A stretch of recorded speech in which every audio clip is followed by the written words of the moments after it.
Yes, good evening to all of you friends. We'll start the class at 9 p.m. Few more seconds to go.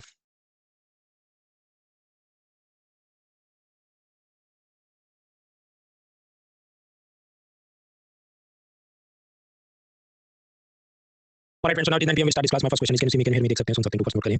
Prabhat, Monisha, Shubh Lakshmi, Ankit, Saini, Amar, Mukta, Harshana, Dadan, Shreejas, move forward. 3 person को बोले नहीं देख सकते. Keyboard पे controller या control shift press करो. Chrome browser use करो. Disable करो. इनकॉग्निटो मोड में लॉगिन करो. मोबाइल से देख लें. मेक श्योर इंटरनेट स्पीड सही हो. Then it should work. Class में जो भी डाउट है, पेन से लिख दो. क्लास खत्म होने के बाद गूगल फॉर्म से पूछ लीजिए. लिंक चैट बॉक्स के अंदर फर्स्ट लिंक है और फिर बुधवार को सारे जवाब अपलोड करता हूँ. मंगलवार तक जितने प्रश्न आए थे उसके जवाब की पीडीएफ में अपलोड कर चुका हूँ. तो देखिए, अपना कोर्स जब चालू हुआ पहले टेस्ट में करीब 1200 लोगों ने टेस्ट दिया था. फिर हाल ही गिरते-गिरते ये जो पिलर 3 बी मतलब करेंसी एक्सचेंज तक पहुंचे, करीब 300 लोगों ने टेस्ट दिया. यानी कि 76% अटेंडेंस ड्रॉप. हालांकि मुझे इसमें कोई आश्चर्य नहीं है, because this is not my first rodeo. ये बैच का आप नाम जानते हैं, पीसीबी 13. कोरोना के बाद मैं 13वीं बार पढ़ा रहा हूं. हर बार यही होता है.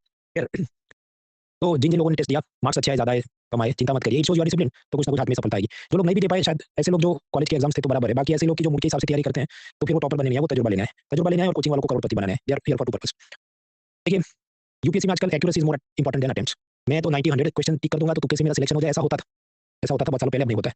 तो जैसे 2022 की प्रीलिम में पूछा कि जो टी बोर्ड है उसकी ऑफिस दुबई और मॉस्को में भी है कि नहीं. तो वो ऐसी चीजें, देखिए, मैंने हैंडआउट में आपको दिया, पर मैं एक्सपेक्ट नहीं करता आप सब कुछ याद रख के जाएं या याद रख भी पाएं. आपको याद ये रखना है सिर्फ कि भाई जबरदस्ती नहीं है कि हर एक सवाल को टिक करना है. नहीं पता है तो फिर उसको छोड़ो. उड़ते हुए तीर नहीं लेनी चाहिए. अब ऐसे मैंने भी एक सवाल उसको देख के बनाया, पीडीए के बारे में क्या सही है. अब वो सब हैंडआउट में दिया है, पर अगेन आई डोंट एक्सपेक्ट कि ऐसी चीज आप याद रख के जा सके. तो वो इसलिए है ताकि आपको याद रहे कि भाई मुझे इसको स्किप करना है.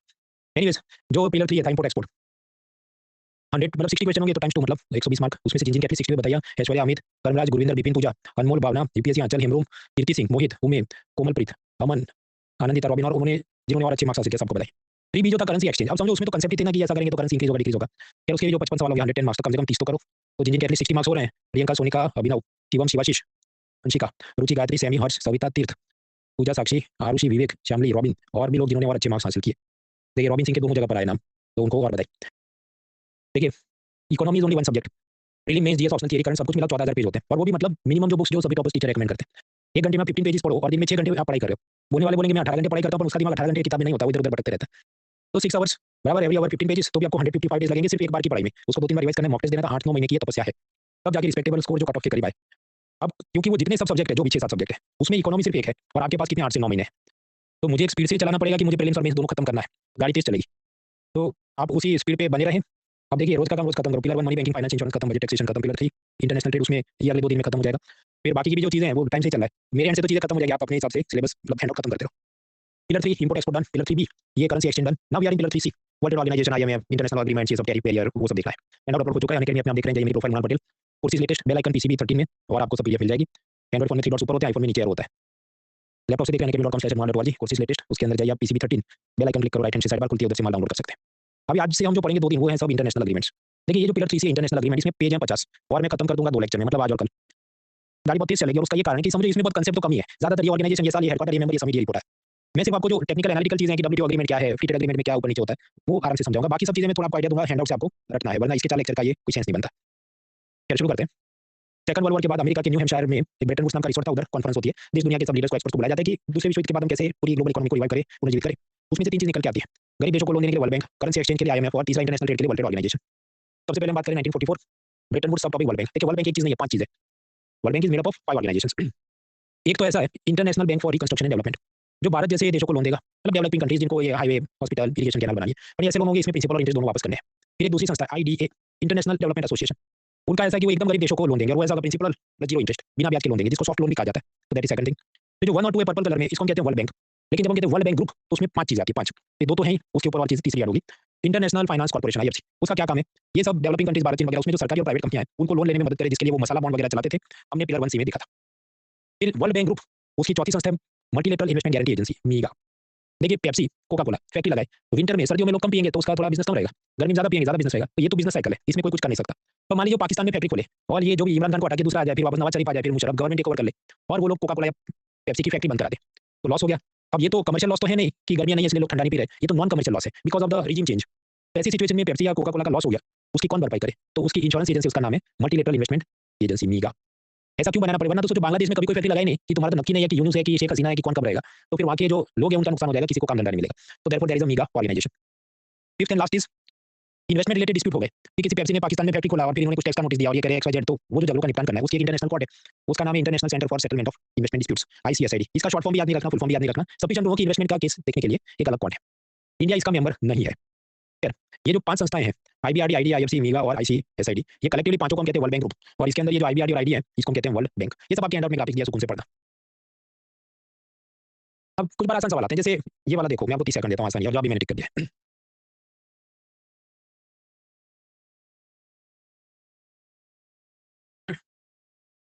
तो बराबर सस्टेनेबल डेवलपमेंट वाली ऑर्गेनाइजेशन होती है ना, और हमको वही पूछा है, क्या नहीं है? Simple question. ये जो आईएमएफ और वर्ल्ड बैंक है, वहां पर समझो कंपनी जैसा स्ट्रक्चर है कि उसमें बोर्ड ऑफ डायरेक्टर या बोर्ड ऑफ गवर्नर होंगे। जिस देश ने ज्यादा पैसा कंट्रीब्यूट किया है उसका वोटिंग पावर ज्यादा होगा। तो सबसे ज्यादा वोटिंग पावर यूएसए का है, दूसरे नंबर पर यूरोपियन देशों का है। तो अब इस जो भी बैंक है, ऑर्गेनाइजेशन है, उसका चेयरमैन, एमडी, सीईओ, ये सब कौन सिलेक्ट करेगा? जिसके पास ज्यादा वोटिंग पावर है। लेकिन फिर ऐसा हो कि मान लो अमेरिका की वोटिंग पावर सपोज मेजॉरिटी 17%, बाकी सब लोग का 1-2%, 1-2%, और यूरोपियन देशों में मान लो कि फ्रांस का 10% हो, जर्मनी का 10% हो, ऐसा ऐसा। तो अगर वो सब लोग मिलकर वोट करें तो हो सकता है इनका कुछ अलग दिशा में चला जाए। इस कारण से आपस में झगड़ा टालने के लिए, to avoid any internal conflicts, इन लोगों ने एक इंटरनल अंडरस्टैंडिंग बना ली है कि यूरोप के देशों का जो फेवरेट होगा वो आदमी या औरत आईएमएफ का चीफ बनेगी। जैसे अभी आईएमएफ की चीफ है क्रिस्टलिना जॉर्जिएवा, वो यूरोप की है, और सामने अमेरिका की ये शर्त है कि वर्ल्ड बैंक का जो चीफ है वो ऐसा आदमी या औरत बनेगी जो यूएसए की फेवरेट है। तो वर्ल्ड बैंक का जो बॉस है वो अमेरिका का फेवरेट, या उसने नॉमिनेट किया उसको बना देंगे। उनके नाम और जनरल नॉलेज सब आपके हैंडआउट में दिया, भारतीय मूल के कौन व्यक्ति वहां पर है वो भी आपको सब हैंडआउट में दिया है। वर्ल्ड बैंक कौन से रिपोर्ट्स के लिए मशहूर है वो भी हैंडआउट में दिया है। उसमें एक था ease of doing business index, हालांकि वो बाद में कैंसिल हो गया क्योंकि उसमें डेटा में डाली होती थी। खैर ऐसा सब जनरल नॉलेज में लाइन खींच नहीं पड़ूंगा, हैंडआउट में देख लेना।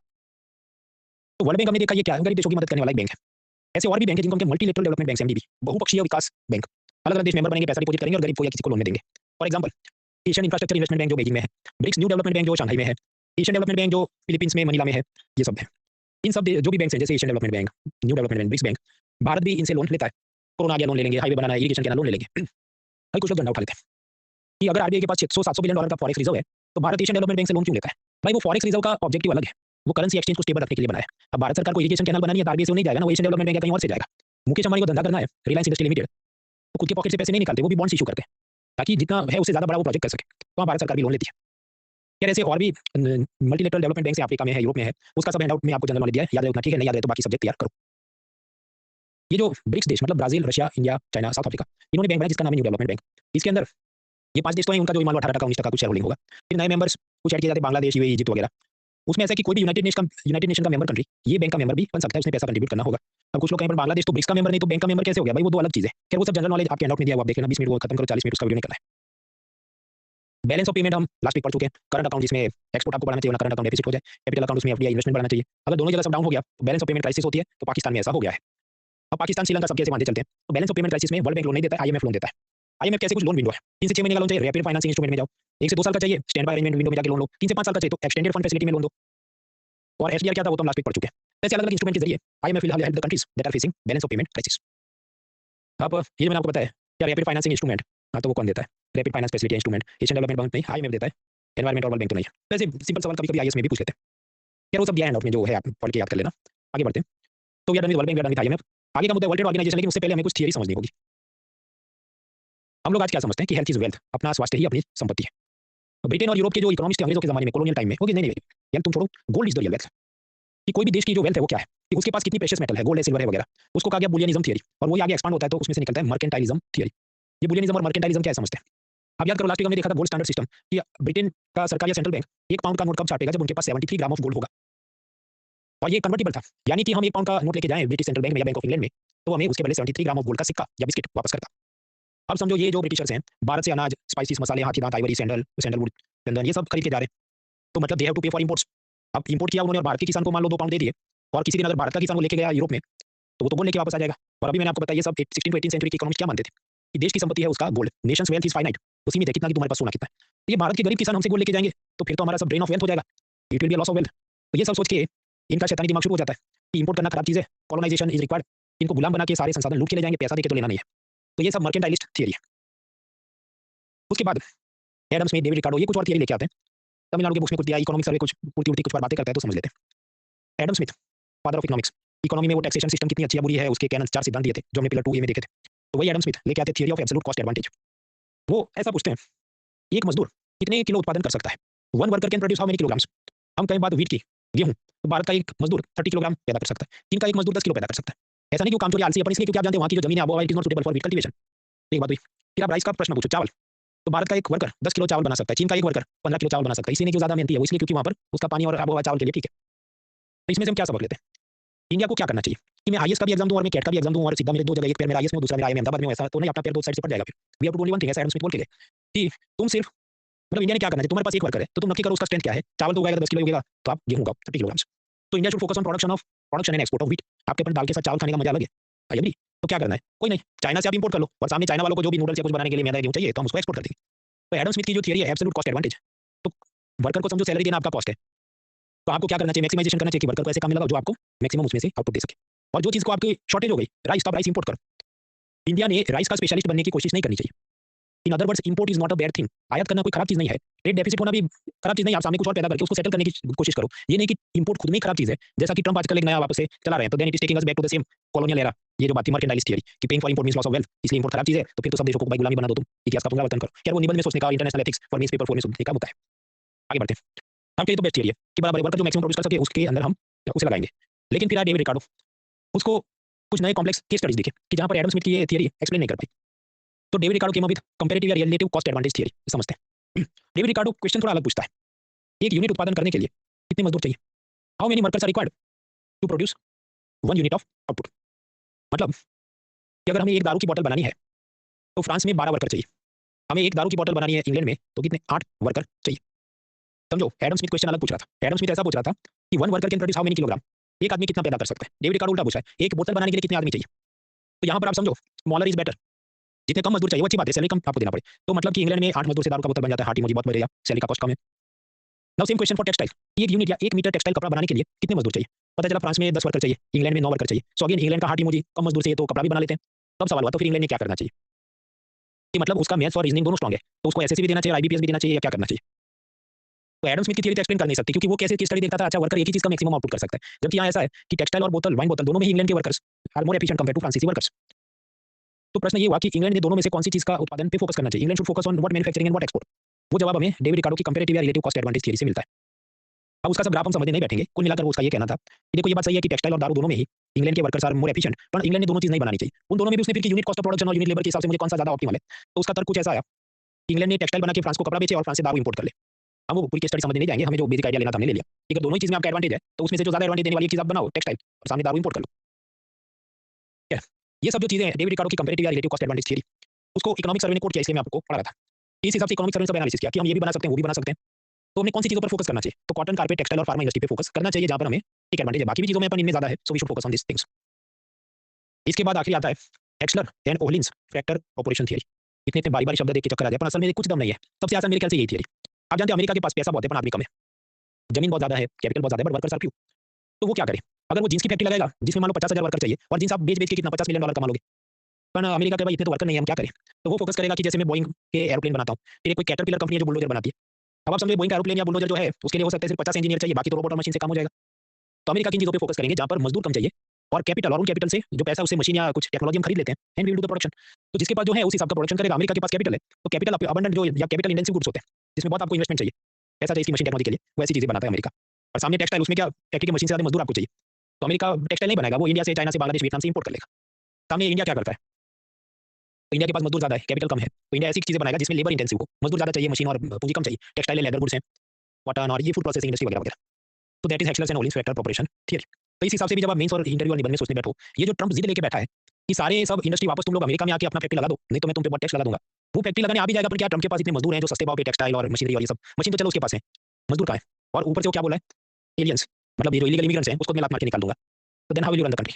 वो सब मेंस में आप सोचना, ये सब ग्राफिक्स के जरिए आपके एंड में दिया हुआ आप देखना। इसके बाद का मुद्दा डब्ल्यूटीओ। डब्ल्यूटीओ ऐसी चीज़ है मित्रों की वो फ्रेश माइंड से कंटिन्यूस पढ़ना होगा, फिर भी एक दो चीज़ पढ़ते हैं फिर देख लेते हैं।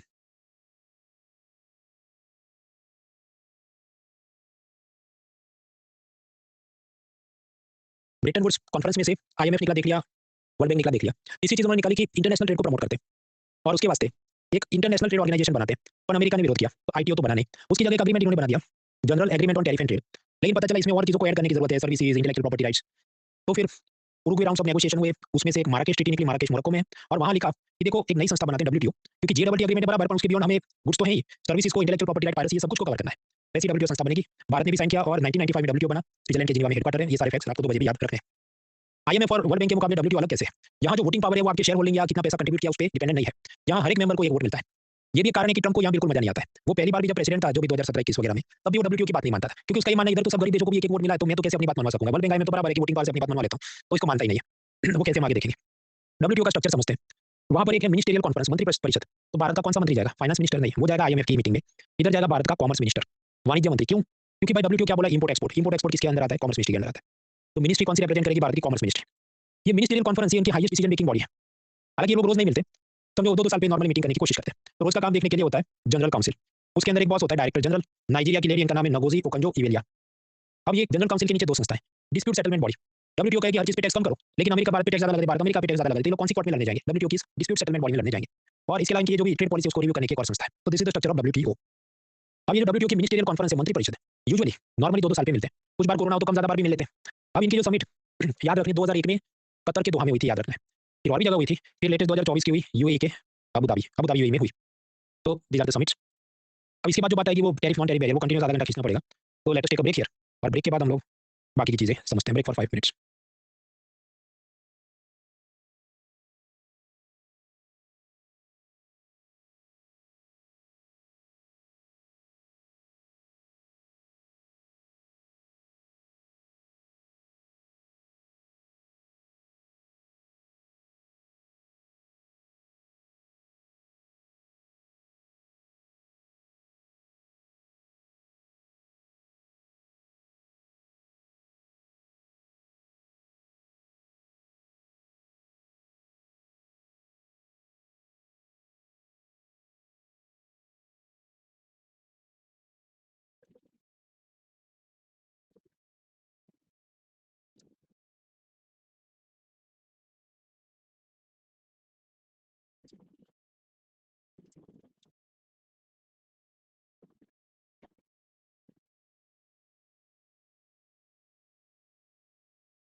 To more minutes.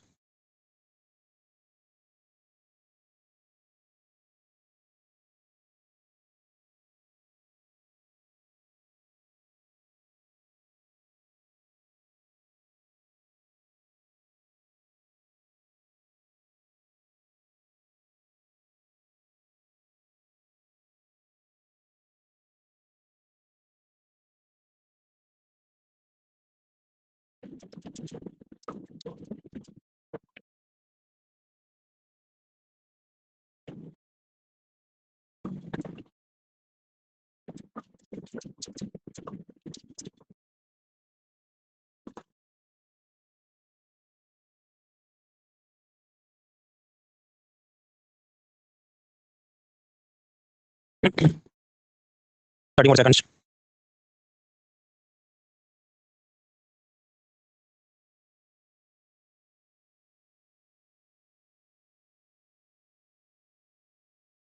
और फ्रेंड्स आगे बढ़ने से पहले tell me the voting line, can you देख सकते हैं, सुन सकते हैं, 2 पर्सन वोट करें। मुनीश, आदित्य, अमर, शीतल, मयंक, ऋषि और शनाज डांस मूव फॉरवर्ड। तो हम लोग देख रहे थे ब्रेटन वुड्स तो हो गया, वर्ल्ड बैंक आईएमएफ, डब्ल्यूटीओ में हम आए थे। डब्ल्यूटीओ के अंदर इंटरनेशनल ट्रेड को प्रमोट करना चाहता है, स्विट्जरलैंड की जिनेवा में है, 1995 में बना, भारत सदस्य है, रात को 2 बजे सब याद रखना है। उसकी मैंने ऑर्गेनाइजेशन स्ट्रक्चर आपको बताई। अब समझते हैं बैरियर्स। ट्रम्प कहे मुझे अपनी लोकल इंडस्ट्री को प्रोटेक्ट करना है, मैं तो जर्मनी और जापान की चीजों पे टैक्स लगाऊंगा, सामने वो लोग भी अमेरिका की चीजों पे टैक्स लगाएंगे। तो ये सब क्या बैरियर है, बाधाएं हैं। अब ऐसे जो बैरियर्स हैं वो 2 जात के होते हैं। पहला होता है टैरिफ बैरियर्स, मतलब इंपोर्टेड चीजों पर आप ज्यादा टैक्स लगा दो। अंतर्राष्ट्रीय व्यापार में शुल्क बाधाएं, वैसा कि इंडिया से कोई कार अमेरिका जाए तो ज्यादा टैक्स लगा देते, एक प्रकार से बैरियर या उसने ये क्या नुकीली तार वाली बाड़ लगा दी। ट्रम्प जब पहली बार प्रेसिडेंट बना था तभी उसने ऐसा किया था कि भारत चीन से आने वाले स्टील, कार, स्कूटर सब पे 25% टैक्स चढ़ा दिया। डब्ल्यूटीओ चाहता है कि ये सब रुक जाए, सब देश एकदम कम टैक्स रखे। इसके वास्ते डब्ल्यूटीओ के 2 एग्रीमेंट्स हैं। फिजिकल गुड्स जैसे कार, उसमें टैक्स कम कराने के लिए general agreement on tariff and trade, ये एक है।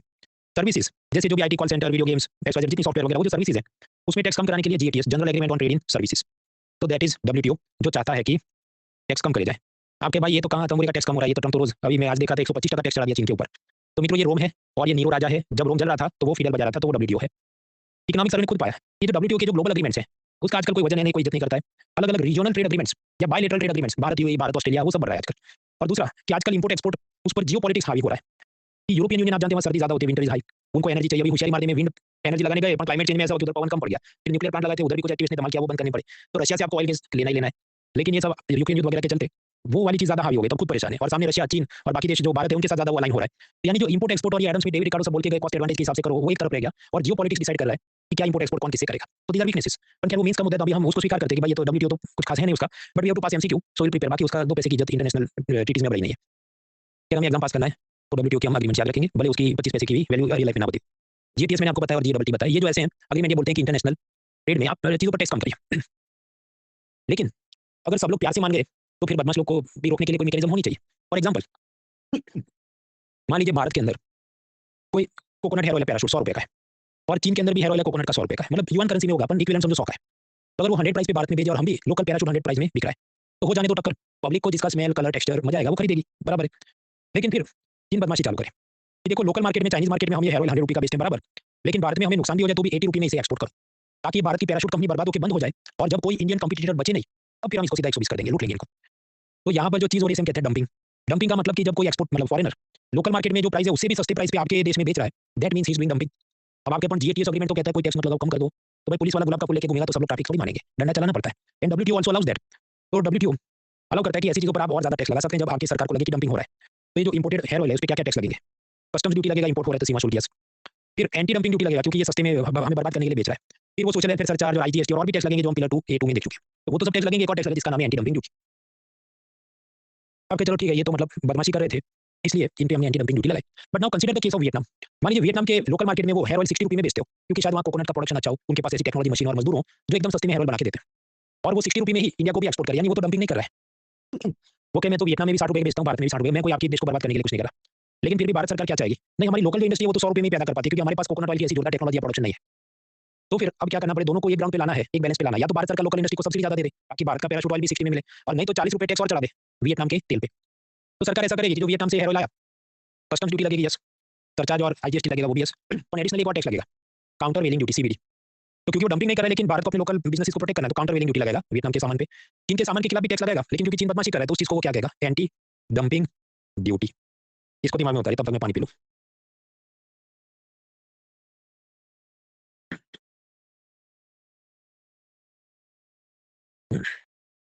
ये सब ग्राफिक्स आपके हैंडआउट में भी दिया है कि टाइप्स ऑफ बैरियर्स। तो टैक्स का बैरियर लगा है टैरिफ बैरियर, वस्तु पे ज़्यादा टैक्स लगा है तो जीडब्ल्यूटी एग्रीमेंट है, सर्विसेज पे ज़्यादा लगा है तो जीटीएस एग्रीमेंट है। आगे बढ़ते हैं। अब ट्रम्प ये कहे कि चलो ठीक है मैं टैक्स नहीं लगाता, लेकिन मैं किसी और तरीके से आपकी जो भारतीय कारों पे कुछ रिस्ट्रिक्शन डालता हूँ ताकि लोग अमेरिकन कार्स खरीदें। कि डेट्रॉइट में जो कार इंडस्ट्री है इसको मैं रबर, इलेक्ट्रिसिटी, स्टील जो भी खरीदे उस पे सब्सिडी दूंगा। डेट्रॉइट में किसको नया फैक्ट्री लगाना है मैं उसको मुफ्त में जमीन दिलवा दूंगा, सरकारी जमीन। तो स्वाभाविक ये सब करेगा तो उसकी कार हो सकता है $10,000 की बिके और हमारी हम बेचें तो 12,000 की, क्योंकि भारत सरकार शायद इतनी सब्सिडी ना देती। तो फिर स्वाभाविक ये भी बैरियर क्रिएट हो गया और यहाँ टैक्स नहीं लगाया, इसलिए हम क्या कहें, नॉन टैरिफ बैरियर है, नॉन टैरिफ बैरियर।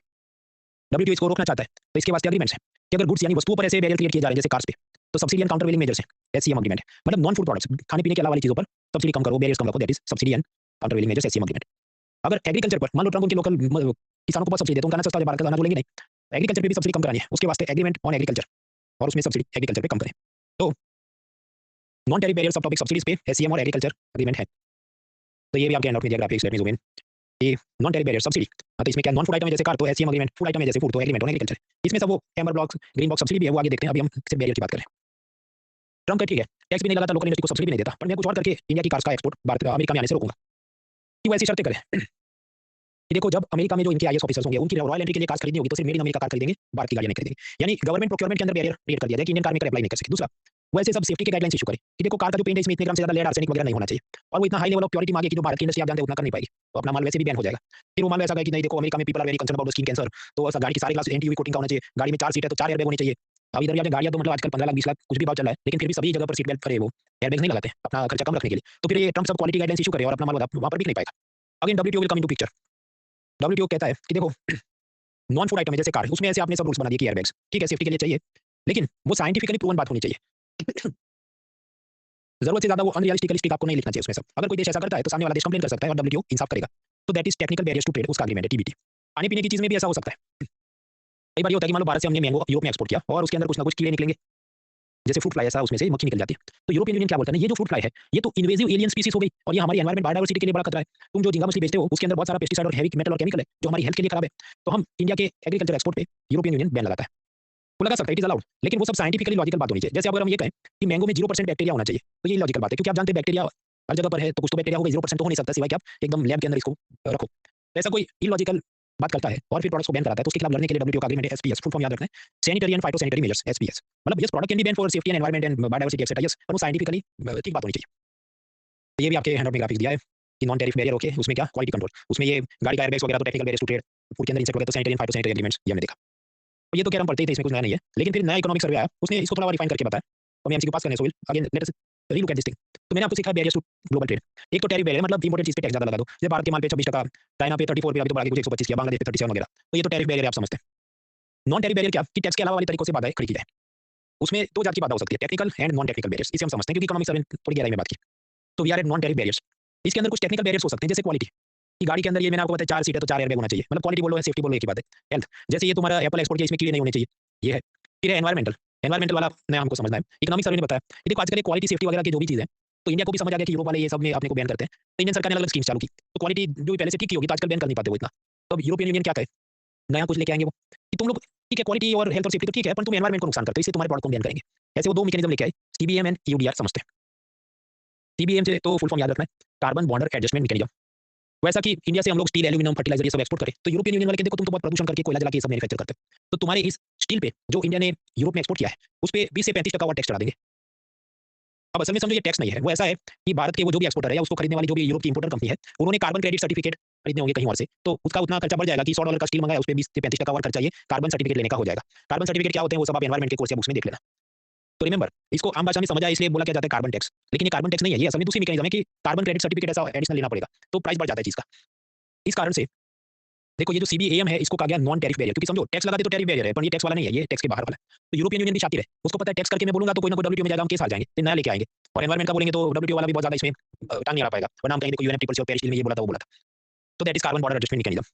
अब ऐसा सब कर करके वो एक फ्लाइंग यूनिकॉर्न मतलब हवाई घोड़े पे बहुत उड़ते थे, लेकिन फिर अभी यूरोपियन यूनियन पे ट्रंप ने भी इतना टैक्स लगा दिया, इनको पता है अमेरिका माल भेज नहीं सकते, तो इंडिया चाइना के साथ अच्छे रिश्ते रखने चाहिए, तो अभी अपने हवाई घोड़े से उतर गए। और यूरोपियन यूनियन अब क्या बोला देखो, फरवरी 2025 का समाचार है, you ready to address specific concerns of India on carbon tax levy on imports, मतलब वो ऐसा बोला प्रैक्टिकली कि चिंता मत कीजिए मोदी जी, आपकी 90% चीजों पे तो ये टैक्स हम नहीं लगाएंगे, बाकी 10% पे लगाएंगे, पर वो भी बाद में 2026 में देखते, चिंता मत करो। Anyway, so this is one thing, मतलब इनका सारा एनवायरमेंट एक्टिविज्म अब तक वैलिड है जब तक ट्रंप जैसा कोई आदमी आके इनकी इकोनॉमी पर नुकसान करने की नौबत नहीं आए। तो ये भी आप सोचिए इंटरनेशनल एथिक्स और एनवायरमेंटल एथिक्स में कि ताश के पत्तों की तरह रह जाते हैं इनके सारे उसूल, जैसे इनकी इकोनॉमी को आता है खतरा। वरना एनवायरमेंट का भाई तुम हो इतने बड़े, तो क्यों तुमको नहीं चेंज करना चाहिए, आखिरी सांस तक लड़ना चाहिए। खैर, दूसरा ऐसा इनका और नॉन टैरिफ बैरियर है ईयूडीआर, इसका फुल फॉर्म याद रखने की जरूरत नहीं, यूरोपियन यूनियन डिफॉरेस्टेशन रेगुलेशन। वैसा है कि इंडिया कॉफी एक्सपोर्ट करे यूरोप को, मतलब कॉफी है, सोयाबीन है, cocoa, meat, palm oil, rubber, timber, ये सब, तो हमें सर्टिफिकेट भेजना होगा कि ये कॉफी हमने ऐसी जगह पर नहीं उगाई है जहाँ पर हमने जंगल काट के ये कॉफी प्लांटेशन बनाया था, या यहाँ पर कोई पर्यावरण का कानून का इलीगल काम हुआ है।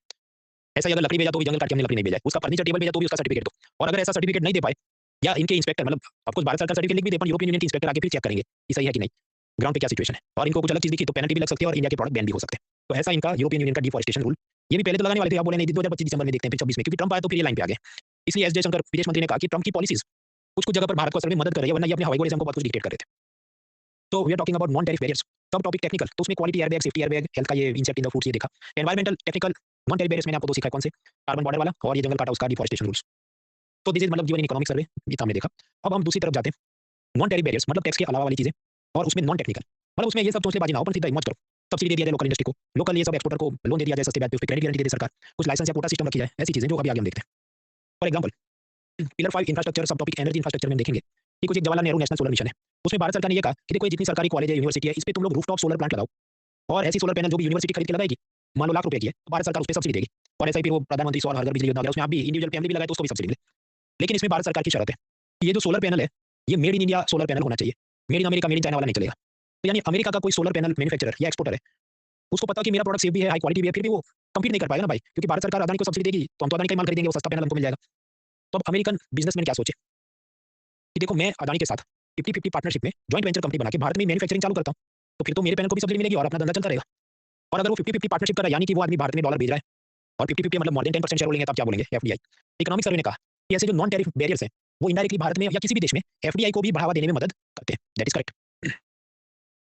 फिर हम बात कर रहे थे नॉन टैरिफ बैरियर की, एक और ऐसा नॉन टैरिफ बैरियर, मान लीजिए भारत सरकार फाइटर जेट खरीदे ₹100 करोड़ के या डॉलर के, और वो जो भी फ्रांस का बिजनेसमैन होगा, तो उस पर शर्त की जाती है कि देखो उसमें से तुमने, मतलब गवर्नमेंट ऑफ इंडिया ने पे किया कितना, 100 करोड़, लेकिन फ्रांसीसी एक्सपोर्ट को बोला जाएगा कि इसमें से तुम्हें सपोज 5 करोड़ एफडीआई के रूप में भारत की कंपनी में इन्वेस्ट करने होंगे कंपलसरी, तुम ऐसा पहले साइन करो तो ही हम तुम्हारा ऑर्डर पास करेंगे। इसे कहा जाता है defence offset norms, defence offset norms. इससे क्या फायदा है कि अपने 100 करोड़ बाहर गए करंट अकाउंट में, एक्सपोर्ट पेमेंट में, इंपोर्ट पेमेंट में, लेकिन सामने एफडीआई के रूप में उसमें से 5% या जो भी कुछ वापस आ गया। दूसरा ऐसा एफडीआई मान लो टाटा को मिले, तो एफडीआई वाले आप जानते हैं वो तो बोर्ड ऑफ डायरेक्टर में बैठने के लिए ज्यादा इन्वेस्टमेंट करते हैं, अपनी मैनेजरियल प्रैक्टिसेस, टेक्नोलॉजी सब भारत में लेके आएंगे, तो लॉन्ग टर्म में भारत का फायदा है। तो this is called defence offset norms. आपका ये बैरियर कैसे? वो बैरियर ऐसे कि हो सकता है फ्रांस का बिजनेसमैन रेडी हो जाए, पर ब्रिटेन का बिजनेसमैन या यूएसए का बिजनेसमैन रेडी ना हो। ये तुम क्यों शर्त कर रहे हो? हमारा प्रोडक्ट बेस्ट क्वालिटी का, तो तुम प्रोडक्ट के लिए खरीदो ना, ये वापस से हमारा पैसा हमें इन्वेस्ट करने की जिद मत करो, ये तो बैरियर है। या फिर ऐसा भी हो, अमेरिका का पैरेलल एक और सिस्टम है कि वो चीन को एक्सपोर्ट नहीं कर सकते, तो जब ऐसे रूल्स हो तो हमेशा जो बिजनेसमैन है वो परेशान हो जाए। तो this defence offset norm also acts as a barrier. फिर नॉन टैरिफ बैरियर, उसमें ये भी हो सकता है कि लाइसेंस या कोटा सिस्टम। 2023 में कॉमर्स मिनिस्ट्री ने ऐसा बोला कि देखो इंडिया में जो भी लैपटॉप पीसी टैबलेट इंपोर्ट करता है उस बिजनेसमैन ने लाइसेंस लेना होगा हमसे। तो लाइसेंस लेना मतलब वो एक प्रकार से क्या बैरियर कैसे हुआ कि लाइसेंस लेना, वो इसका $500 फी है, फिर भविष्य में वो उसमें कोई कोटा सिस्टम इंट्रोड्यूस करें कि देखो तुम लाइसेंस धारक हो तो तुम चाइना से बस 1000 लैपटॉप इंपोर्ट कर सकते हो, उससे ज्यादा किया तो तुम्हारा लाइसेंस कैंसिल कर देंगे। तो ये सब इंटरनेशनल ट्रेड में बैरियर है। खैर ये जो मंसूबे थे कॉमर्स मिनिस्ट्री की लैपटॉप इंपोर्ट के लिए लाइसेंस चाहिए, तो अमेरिका और चीन की तरफ से प्रेशर बढ़ा कि तुम्हारी चीज पे भी, भारत की चीज पे हम अमेरिका और चीन में ज्यादा टैक्स लगाएंगे। तो फिर कॉमर्स मिनिस्ट्री ने दूसरी साइड से ढोलक बजाना चालू किया कि नहीं, लाइसेंस की कोई जरूरत नहीं है, तुम सब लोग बस रजिस्टर कर दो, हमें तो बस थोड़ा डेटा कलेक्ट करना था। मतलब वो मुझे रणवीर सिंह वाला वो शो याद है कि अभी तो तुमने बोला कि लाइसेंस रिक्वायर्ड, अभी तुमने बोला नहीं रिक्वायर्ड। यानी कि भारत सरकार की जो पॉलिसीज है वो कंसिस्टेंट नहीं है, अनसर्टेनिटी है। थोड़ा इंडस्ट्री या किसी जगह लॉबी से प्रेशर आए तो वो चेंज कर देते हैं, and this is also not good for economy.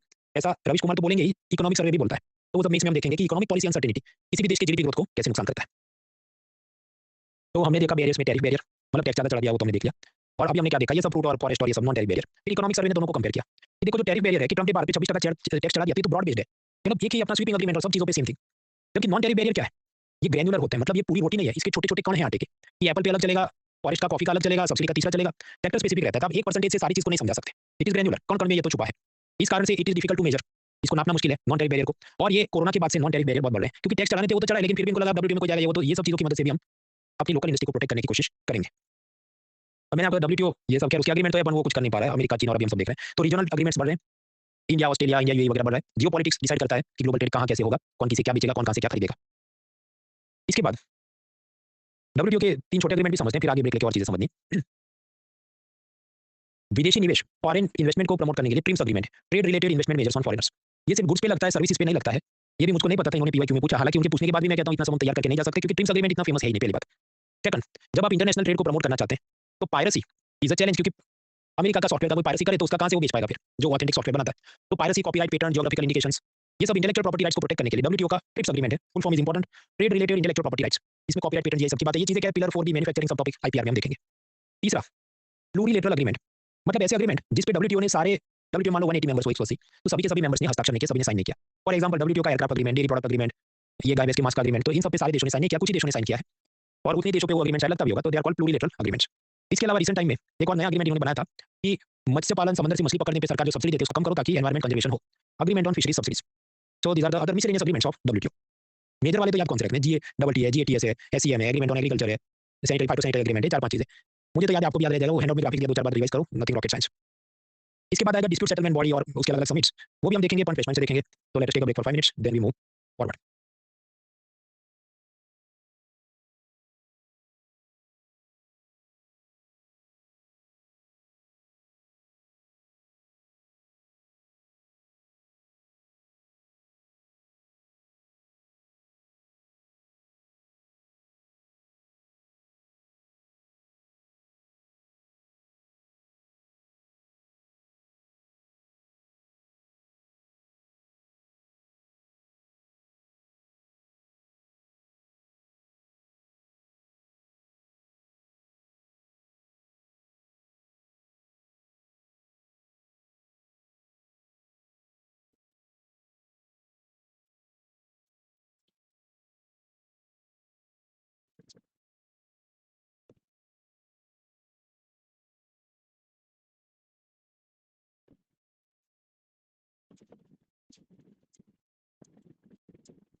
Two more minutes.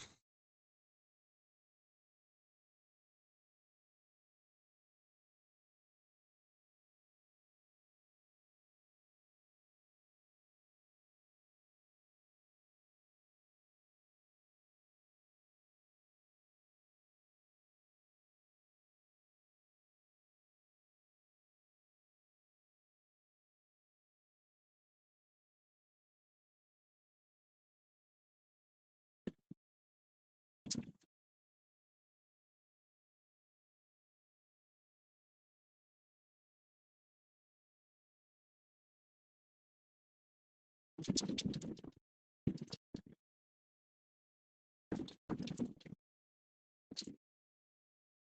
seconds.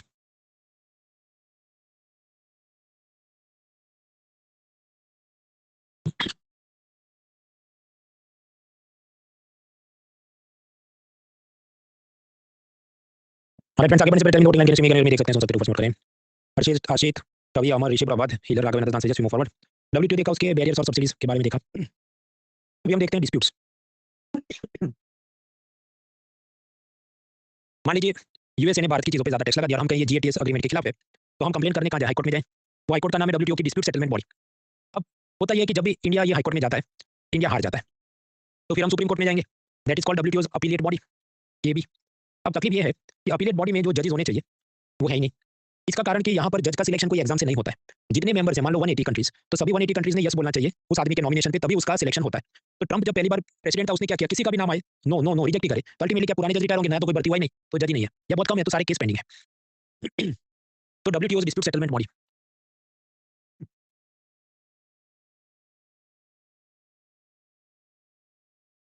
पहले ये था कि सर्दी यानी विंटर में लोगों को खांसी है, अब समर के अंदर भी खांसी की धूल मिट्टी इतना बढ़ गया कि रात को भी पता नहीं कि धूल इतनी उठती।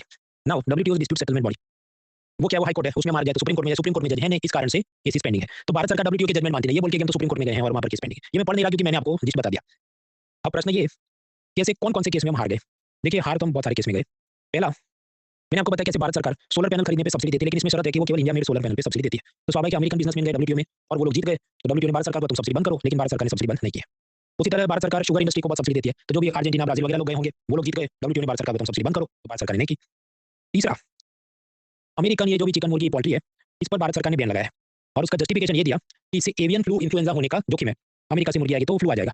अमेरिका का ये कहना है, चलो इतने साल तक तो अमेरिका से मुर्गी नहीं आई, तो आपने जहाँ से भी आई कहीं और से मंगाई, तो भी आपके देश में तो एवियन फ्लू इन्फ्लुएंजा और स्वाइन फ्लू और पिग फ्लू और क्या क्या होते रहता है।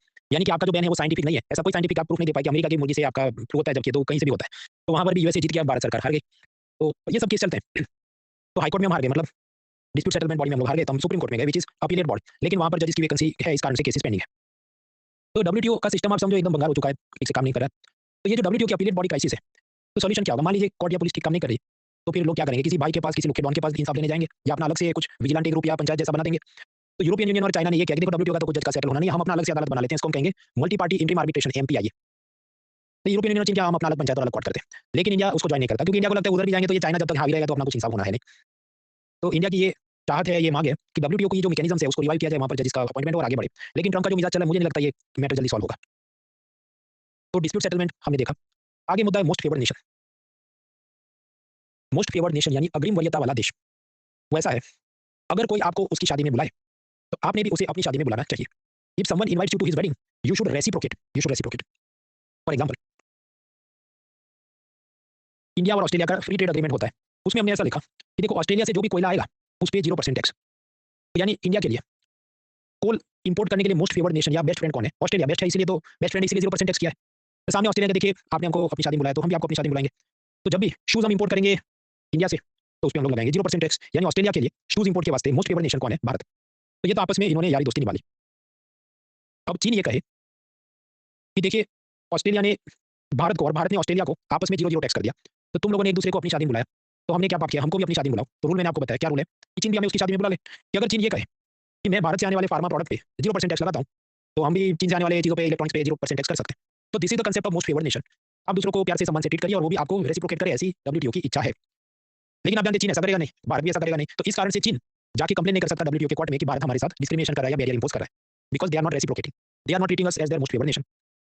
तो ताली तो आज से बचती है। चीन चाहता है मुझे भी ये सब ट्रीटमेंट मिले, तो चीन ने रेसिप्रोकेट करना पड़ेगा। मतलब समझो ये जो जीएडब्ल्यूटी एग्रीमेंट वगैरह है या जीएटीएस एग्रीमेंट, वो क्या कहेंगे कि ऐसी आदर्श दुनिया, यूटोपियन सोसाइटी होनी चाहिए कि जहां सब चीज पे 0% टैक्स हो। लेकिन शर्त है कि हर एक ने दूसरे को ऐसे रिस्पेक्टफुली ट्रीट करना होगा। डब्ल्यूटीओ यूनिलैटरली एक तरफ से ऐसा थोप नहीं सकता कि नहीं भारत सारी चीजों पे 0% टैक्स करे, भले चीन उस पे कितना भी टैक्स लगाए। ऐसा एक ताली, एक हाथ से ताली बजाने का वो सिद्धांत नहीं है। Therefore it is called most favoured nation concept. इसमें कुछ एक्सेप्शन या कैविएट या शर्तें भी हैं। मान लीजिए आपका दिल बहुत बड़ा है, तब बुला भी सकते हैं कि मुकेश अंबानी, मतलब अनंत अंबानी की शादी में ऐसे ऐसे छोटे एक्टर्स को बुलाया गया, तो अनंत अंबानी की शादी में थोड़ा जाने वाला है, पर उसका दिल बड़ा है तो बुला लिया। तो if your heart is big, you may invite them even if they do not invite back. For example, ये जो पाकिस्तान है, उसने भारत की चीजों पे बहुत टैक्स लगाया, मान लो 50%, लेकिन फिर भी भारत का दिल बड़ा था, तो उसने चीन की, पाकिस्तान की चीजों पर कम टैक्स लगाया। तो पाक ने हमें कभी भी मोस्ट फेवर्ड नेशन के रूप में ट्रीट नहीं किया, फिर भी इंडिया ने लंबे समय तक पाकिस्तान को वही ट्रीटमेंट दिया जो मोस्ट फेवर्ड नेशन को देता था। कि मान लो जापान से पेन 5% पे लगाता हो, तो पाकिस्तान से पेन लगा तो उस पर भी 5% टैक्स हम लगाएंगे, मोस्ट फेवर्ड नेशन के रूप में ट्रीट करेंगे। ये सब चला, लेकिन फिर ये पुलवामा अटैक हुआ, उसके बाद भारत सरकार ने पाकिस्तान को ये मोस्ट फेवर्ड लिस्ट से हटा दिया और सीधा इस पे तो 200% टैक्स लगा दिया। इस पे पाकिस्तान से आने वाली चीज़ों पे भारत सरकार ने जो भी 200% टैक्स लगा दिया। आप कहते चीन और ये पाकिस्तान डब्ल्यूटीओ में क्यों नहीं गया? वो जा नहीं सकता ना, तो वहाँ जाके वो क्या बोलेगा कि मैं तो भारत की चीज़ों पे 0% टैक्स लगाता हूँ, फिर भी इन्होंने तो 200 किया। वो भी अब भारत की चीज़ों पे ज़्यादा टैक्स लगाता है, तो वो जाके कंप्लेन कर नहीं सकता। एक और एक्सेप्शन, लीस्ट डेवलप्ड कंट्रीज यानी एलडीसी, या जिसको हम कहें इंडियन आइडल योजना, ये जो एकदम अति पिछड़े देश है, जैसे जो भी ये नेपाल, अफगानिस्तान, भूटान, तो ऐसे जो लीस्ट डेवलप्ड कंट्री है उस पे डब्ल्यूटीओ का रूल ये है कि 0% टैक्स। मतलब कि सोमालिया ये कहे मैं बहुत गरीब हूँ, मैं तो लीस्ट डेवलप हूँ, तो फिर जब सोमालिया ऑस्ट्रेलिया में माल एक्सपोर्ट करेगा तो ऑस्ट्रेलिया इस पे कितना टैक्स लगेगा? 0%। क्यों? क्योंकि ये बहुत गरीब है, लीस्ट डेवलप कंट्री है। तो इसे हम क्या कहें? ड्यूटी फ्री, मतलब कोई भी टैक्स नहीं है। And this is quota free, मतलब ऐसा कोटा नहीं कि सोमालिया से जो पहले 100 पेप्सी बॉटल आएगी उसी पे, या पहले 1000 बोतल पे, या फिर 1000 एक बोतल से टैक्स चढ़ेगा, ऐसा नहीं। तुम्हारे जितना तुम एक्सपोर्ट करो कोई टैक्स नहीं, duty free, quota free access, तो that is allowed. Duty free, quota free access हो सकता है इस पे लीस्ट डेवलप कंट्री पे। चलिए हमने सिद्धांत समझे मोस्ट फेवर्ड नेशन के। अब इसके आगे बढ़ते हैं एग्रीमेंट्स एंड समिट्स। देखिए डब्ल्यूटीओ के समिट एग्रीमेंट समझने से पहले कुछ शब्द समझ लेते हैं। First world countries, advance economy, develop countries, तो क्या है? अमेरिका, कनाडा, फ्रांस वक्त जीडीपी अच्छा है, पर कैपिटा इनकम अच्छा है, स्टैंडर्ड ऑफ लिविंग अच्छा है, ये सब चीजें। सेकंड वर्ल्ड कंट्री कौन? तो पुराना सोवियत संघ, मतलब यूएसएसआर, और उसके साथी जो यूरोप के बाकी पड़ोसी देश थे जो कि कम्युनिस्ट सोशलिस्ट आइडियोलॉजी मानते थे। लेकिन यूएसएसआर तो खत्म हो गया, रशिया और वो सब जो यूक्रेन वगैरह अलग हो गए, तो सेकंड वर्ल्ड अब है नहीं। तो क्या है? Third world, developing countries, emerging market economies, उसमें इंडिया, चाइना, ब्राजील, मैक्सिको सब आएगा। इसको बोलने का एक और तरीका है ग्लोबल नॉर्थ। ग्लोबल नॉर्थ मतलब ये फर्स्ट वर्ल्ड और जो पुराने सेकंड वर्ल्ड के कंट्रीज थे, रशिया वगैरह, इसको हम कहते हैं ग्लोबल नॉर्थ। ग्लोबल साउथ मतलब ये third world country, India, China वगैरह। अब जब आप मेंस और इंटरव्यू में जो भी लिखो बोलो, तो कौन से शब्द इस्तेमाल करने हैं? इधर जितने लिए फर्स्ट वर्ल्ड और थर्ड वर्ल्ड के अलावा यूज करें जो प्रॉपर टर्म्स है, advance economy, develop country, developing countries, विकसित देश, विकासशील देश वगैरह। लेकिन मैं अभी आपको जो पढ़ाऊंगा तो मैं यही वर्ड यूज करूँ, first world and third world, क्योंकि तरह लगा थर्ड वर्ल्ड मतलब किसकी बात हो रही है, तो we can easily understand and remember it. Exam में ऐसा लिखना नहीं है। अब सारे प्रसाद की शुरुआत होती है डब्ल्यूटीओ, उसका कतर में, दोहा में एक समिट होता है, 2001 में होता है। अब वहां पर विवाद ये हो गया कि चीन और बाकी थर्ड वर्ल्ड कंट्री ने कहा देखो हम बहुत गरीब हैं, इसलिए हमको सीधा अमेरिकन आइडल बना दो। मतलब हमारे यहाँ से कोई भी चीज फर्स्ट वर्ल्ड कंट्री में जाए उस पर कोई टैक्स नहीं होना चाहिए, उसको दे देना, अगर हम सब्सिडी दे तो भी आपको कुछ नहीं बोलना है, क्योंकि हम बहुत गरीब हैं, तो हम अमेरिकन आइडल के लिए एलिजिबल है। अमेरिका का क्या कहना है? नहीं, तुम बहुत गरीब नहीं हो इसलिए तुम अमेरिकन आइडल नहीं बन सकते। That is the gist of it. अब समझते हैं एक्चुअली वो मांग क्या है। ये जो कतर में दोहा डेवलपमेंट एजेंडा 2001 में झगड़ा हुआ, फर्स्ट वर्ल्ड कंट्रीज पर थर्ड वर्ल्ड कंट्रीज इच्छा रखती है कि तुम अपने ट्रेड बैरियर कम कर दो, हमारे देश से अमेरिका, यूरोप में जो सामान है उस पर कोई टैक्स नहीं लगना चाहिए। लेकिन हमारी थर्ड वर्ल्ड कंट्री में अमेरिका, यूरोप से जो सामान है उस पर हम बहुत सारे टैक्स लगाएं, क्योंकि हमारे किसान बहुत गरीब है, हमारे एमएसएमई वाले बहुत गरीब है, तो हम तो अपनी लोकल इंडस्ट्री को प्रोटेक्ट करें, तो will impose more taxes on America and Europe. तीसरा, ये जो फर्स्ट वर्ल्ड कंट्रीज हैं उन्होंने हमें फाइनेंशियल और टेक्निकल असिस्टेंस के नाम पे बढ़ के पैसा देना चाहिए, क्योंकि हम बहुत गरीब है। तो स्वाभाविक अमेरिका, यूरोप क्या कहेंगे, हमको कुछ मंजूर नहीं, हमको ये योजना चलानी नहीं है। तो ये उनका तब से झगड़ा चालू है, दोहा डेवलपमेंट एजेंडा। अब इसके बाद क्या होगा? पति पत्नी झगड़ा हो जाए तो फिर 20 साल बाद भी वो पुरानी बात याद करके करेंगे कि भाई तुमने ये बोला था उस दिन, तुमने ये बोला था। तो मान लो 2024 में भी ये लोग सबमिट कर ले, तो याद क्या करेंगे? थर्ड वर्ल्ड कंट्री के देखो तुम दोहा डेवलपमेंट एजेंडा की बात करो, फर्स्ट वर्ल्ड कंट्री नहीं, ई कॉमर्स की और ये नई नई चीजों की बात करो। इसलिए इनका कोई एग्रीमेंट बाद में ज्यादातर केस में कुछ कर नहीं पाते, because they are stuck on this Doha development agenda. अब द हिंदू कॉलमनिस्ट जब ये सब बात करें तो इसके आगे पीछे वो बहुत सारी कहानियां करेंगे, तो क्या बोलना चाहते हैं मैंने आपको आसान भाषा में समझा दिया। अब आते हैं एग्रीमेंट ऑन एग्रीकल्चर, उसमें क्या झगड़ा चलता है। मान लीजिए एक फर्टिलाइजर कंपनी यूरिया बेचना चाहती है किसान को 1000 रुपए में, भारत सरकार कहती है ये बहुत गरीब है, तुम इसको 600 में बेचो, कंपनी के मेरा 400 का लॉस हो गया, गवर्नमेंट के मैं 400 सब्सिडी दूंगी, तो ये है सब्सिडी। अब स्वाभाविक है अमेरिका के पास बहुत पैसा है, तो वो अपने किसानों को बहुत सब्सिडी देता है, तो उसका तो $1 में वो तो गेहूं एक्सपोर्ट कर सकता है, जबकि हमको उतने में नहीं कर सकते। तो we can not compete in this type of situation. तो डब्ल्यूटीओ इससे लड़ेगा, स्वाभाविक है। तो हम काम पर लेट मी ज़ूम इन। ये तो बैरियर क्रिएट हो गया, लेकिन टैक्स की बात हम नहीं करें तो नॉन टैरिफ बैरियर है, सब टॉपिक सब्सिडी की बात है, और उसमें एग्रीकल्चर सब्सिडी की बात है, तो we are at agreement on agriculture. जो एग्रीमेंट ऑन एग्रीकल्चर है डब्ल्यूटीओ का, उसमें सब्सिडी पर कुछ लिमिट्स लगाई गई है कि कोई एक देश एग्रीकल्चर को कितनी सब्सिडी दे सकता है। तो सब्सिडी को वो 3 बॉक्सेस में क्लासिफाई करते हैं, green box, blue box and amber box. तो इसका थोड़ा बहुत हमें याद रखना है। देखिए ट्रैफिक सिग्नल अप्रोच है, तो ग्रीन बॉक्स सब्सिडी मतलब क्या? ग्रीन लाइट दे देना, दे सकते हैं। तो भारत या अमेरिकी सरकार research development, training, pest control, मतलब ये सब टिड्डियां या जीव जंतु लगे उसके खिलाफ सब्सिडी है, एनिमल वैक्सीनेशन, तो ये सब के लिए दे सकते हैं, उस पे $10 बिलियन या 20 बिलियन को रोक लिया। दूसरा है ब्लू बॉक्स सब्सिडी, वो भी अलाउड है, लेकिन वो सब देशों के लिए नहीं, कुछ ही देशों के लिए, जैसे आइसलैंड, स्लोवेनिया वगैरह। वो मामला क्या है उसमें हम जाएंगे नहीं, अपने लिए कुछ खास फायदा है नहीं, मैं उसको ऐसे याद रखता हूं। अच्छा, ब्लू, ब्लू से होता है आइस, तो आइसलैंड और ऐसे देशों के लिए कुछ है सफिशिएंट कि वो गिने चुने देशों के लिए, और उसको छूट है सब। तीसरा और आखिरी टाइप ऑफ सब्सिडी है एम्बर बॉक्स। अब देखो ये एम्बर लिखा है, रेड नहीं लिखा है। रेड लाइट मतलब क्या? फुल स्टॉप, ट्रैफिक रुक जाना चाहिए। एम्बर मतलब वो रेड और ऑरेंज के बीच का है, मतलब रुको, दाएं बाएं देखो, फिर आगे चलो। मतलब कुछ लिमिट तक आप सब्सिडी दे सकते हैं, पर अंधाधुन नहीं दे सकते। For example fertiliser, electricity, diesel, ये सब खरीदने के लिए किसान को सरकार सब्सिडी दे, या किसान से अनाज भारत सरकार मिनिमम सपोर्ट प्राइस पे खरीद ले, जो हम परसों से एग्रीकल्चर में देखेंगे। अब ये ऐसी सब्सिडी है जिसमें अगर भारत सरकार ज्यादा पैसा देगी तो स्वाभाविक है किसान के लिए कॉस्ट प्राइस कम हो जाएगा, तो दे देना, प्रोडक्शन करेगा, तो बाकी देश वाले कम्पीट नहीं कर पाएंगे, तो इन्हें डिसरप्टिव सब्सिडी माना जाता है। इस कारण से डब्ल्यूटीओ ने यहाँ पर कुछ लिमिट लगाई कि आप 10% से ज्यादा नहीं दे सकते, 5% से ज्यादा नहीं दे सकते ऐसा। इसके अलावा एक और चीज है सोशल एंड डेवलपमेंट सब्सिडीज। वो कोई सरकार गरीबों को ये food, housing, health care, education वगैरह के लिए दे, तो डब्ल्यूटीओ उसको अलाउ करता है, पर उसमें कुछ टर्म्स कंडीशन है, वो क्या हम पढ़ने नहीं बैठेंगे क्योंकि इतना बुक्स में और अखबारों में कुछ खास बात इसकी है नहीं। हम मेन चीज पे आते हैं, एम्बर बॉक्स सब्सिडी। मतलब एक लिमिट से ज्यादा कोई भी देश की सरकार ये फर्टिलाइजर, डीजल, इलेक्ट्रिसिटी, ये सब चीजों पर किसानों को सब्सिडी नहीं दे सकती। That is amber box subsidy. इसकी क्या लिमिट है? 5 बिलियन, 10 बिलियन, क्या लिमिट है? लिमिट ऐसी है कि वो कट ऑफ तय करें कि मान लो जो भी 1985 उस साल आपका कितना एग्रीकल्चर प्रोडक्शन हुआ, मान लो $100 बिलियन, तो फर्स्ट वर्ल्ड कंट्री अमेरिका, तो उसको कहेंगे 5% निकालो, तो एग्रीकल्चर प्रोडक्शन $100 बिलियन, उसका 5% क्या? $5 बिलियन। तो डब्ल्यूटीओ के चलो तुम $5 बिलियन तक सब्सिडी अमेरिकन फार्मर्स को दे सकते हैं। सामने इंडिया, तो स्वाभाविक है हमारा प्रोडक्शन से कम होगा, एग्रीकल्चर प्रोडक्शन तो $10 बिलियन प्रोडक्शन, लेकिन डब्ल्यूटीओ अच्छा तुम थर्ड वर्ल्ड कंट्री हो तो तुम्हें थोड़ा ज्यादा रिलैक्स सकते हैं कि तुम 10% सब्सिडी दे सकते हैं। तो 100 का माफ कीजिए 10 का 10% क्या होगा? 1, तो $1 बिलियन भारत सरकार भारत के किसानों को सब्सिडी दे सकती है। ये नंबर एग्जांपल के लिए, इसमें एग्जैक्टली तो हमें सिर्फ इतना याद रखना है, 5% and 10%। But what if Bharat सरकार एक नहीं $2 बिलियन सब्सिडी दे दे तो वो अपना टारगेट या सीलिंग या कोटा ब्रीच कर देगा, तो फिर यूएसए ने क्या करना चाहिए, यूएसए ने एफआईआर करनी चाहिए, मतलब वो डब्ल्यूटीओ में जाके शिकायत कर सकता है और डब्ल्यूटीओ को सजा दे दे। या यूएसए चाहे तो भारत की चीज पर काउंटर वेलिंग ड्यूटी लगा सकता है, जो हमने ब्रेक से पहले देखा। तो अगर कोई देश हैमर बॉक्स सब्सिडी सीलिंग्स को ब्रीच करता है, ओवरक्रॉस करता है, तो बाकी देश उस पे एक्स्ट्रा टैक्स लगा सकते हैं, डब्ल्यूटीओ में कंप्लेन कर सकते हैं, दिस इज अलाउड। अब इस एग्रीमेंट में सब तकलीफ क्या है?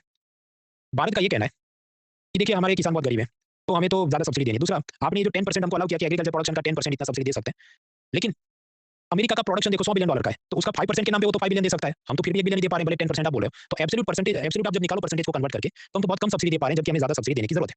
तो इंडिया को यहाँ पर तकलीफ थी, इंडिया चाहता है एग्रीमेंट ऑन एग्रीकल्चर में ये वाली चीज़ को सेटल किया जाए। सेटल क्या किया जाए कि या तो तुम बोल दो फर्स्ट वर्ल्ड कंट्री वाले और कम सब्सिडी दे सकते हैं कि मान लो सिर्फ 1%, तो बैलेंस हो जाएगा, या फिर हमको अलाउ करो कि हम जो भी 5% या 20% ज़्यादा सब्सिडी देने दो। तो दैट इज आवर डिमांड। अब ये डिमांड स्वाभाविक है, बीन बाय होइनप्रीत, without fear there is no law. तो भारत सरकार काफी टाइम तक बोलते रहे, पर डब्ल्यूटीओ वाले कुछ करते नहीं थे। फिर इनको याद आया कि गांधी जी का एक शस्त्र था, क्या? असहकार, नॉन कोऑपरेशन। अल्टीमेटली भारत ने वो अपनाया। 2013 में डब्ल्यूटीओ की समिट इंडोनेशिया के बाली में होती है। अब उस वक्त ये नए नए कुछ अग्रीमेंट साइन कराना चाहते थे, तो इंडियन गवर्नमेंट ने कहा देखो हम कोई अग्रीमेंट साइन नहीं करेंगे जब तक तुम इस मैटर को सेटल नहीं करते, टोटल नॉन कोऑपरेशन, असहकार है हमारा। तो फिर डब्ल्यूटीओ वाले लाइन पे आ गए। लाइन पे ऐसे आए कि जो डब्ल्यूटीओ का एग्रीमेंट ऑन एग्रीकल्चर है, एग्रीमेंट ऑन एग्रीकल्चर है, इसमें इन्होंने पीस क्लॉज ऐड किया है, शांति प्रस्ताव या शांति धारा।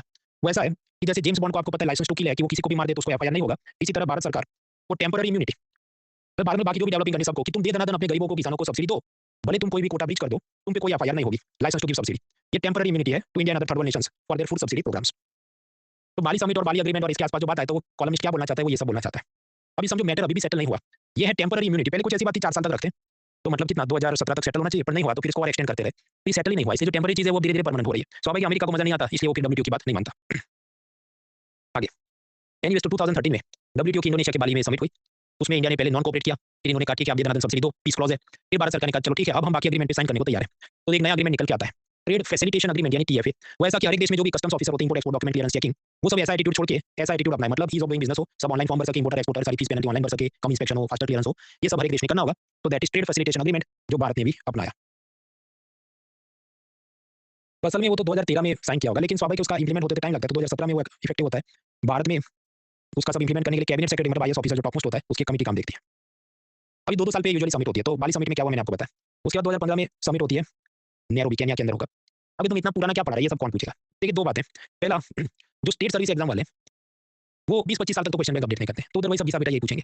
सेकंड, जब आप यूपीएससी मेंस और इंटरव्यू या एथिक्स के बारे में भी सोचें, इंटरनेशनल एथिक्स, तो डब्ल्यूटीओ इनइफेक्टिव कैसे है, उसके हमें कारणों की समीक्षा करनी है, to evaluate the reasons and factors. तो यही है, क्योंकि ये सब चीजें इतने सालों से पेंडिंग है, ये सेटल नहीं हो पा रही है, इसलिए इंडिया चाइना समझे हम विक्टिम है, हमारी ग्रीवांस है, यूएसए यूरोप अपने पॉइंट ऑफ व्यू से ऐसा सोचे हम विक्टिम है, हमारी ग्रीवांस है, कोई भी डब्ल्यूटीओ की बात मानता नहीं है। इस कारण भी कॉन्टेक्स्ट समझना जरूरी है।